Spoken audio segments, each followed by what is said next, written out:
Mortgage rates are freaking high right now, and it feels like it's been that way.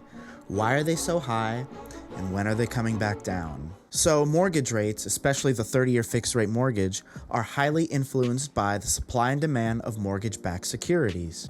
So mortgage-backed securities are investment products very similar to bonds. They consist of bundles of home loans and other kinds of real estate debt, and they are sold to investors. So your home loan is actually being held by investors, not the banks, and those investors are getting regular payments for their investment. So lots of factors affect the price of mortgage-backed securities, such as inflation, negative narratives about home prices, recession concerns, rate hikes by the Federal Reserve, job reports, etc., etc. And all of these pieces working together, it creates risks for investors in mortgage-backed securities. When investors don't buy, it means there's low demand for those products. And when there's low demand, interest rates go up. It's backwards. Okay, so when are the rates coming back down? Well, it's hard to say because, as I mentioned earlier, there's lots of factors that affect mortgage rates. However, an inflation report was released this morning and it was good news. The rate of inflation has slowed down. Now this is big because if inflation is looking good, that might keep the Federal Reserve on the sidelines. Maybe they won't make another interest rate hike this month.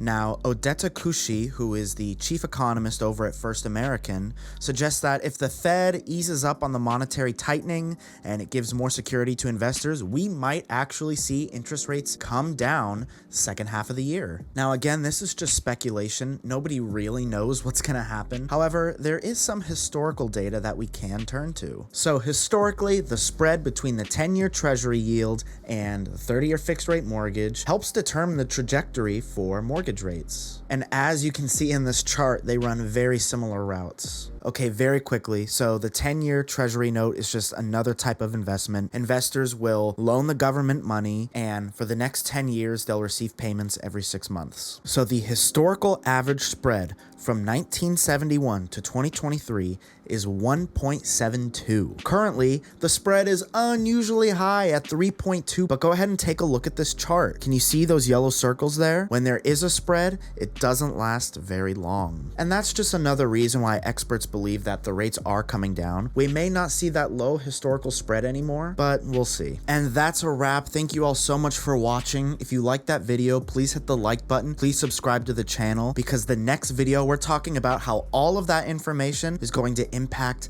home prices. So you're really not going to want to miss that. Thanks and have a great weekend. Cheers.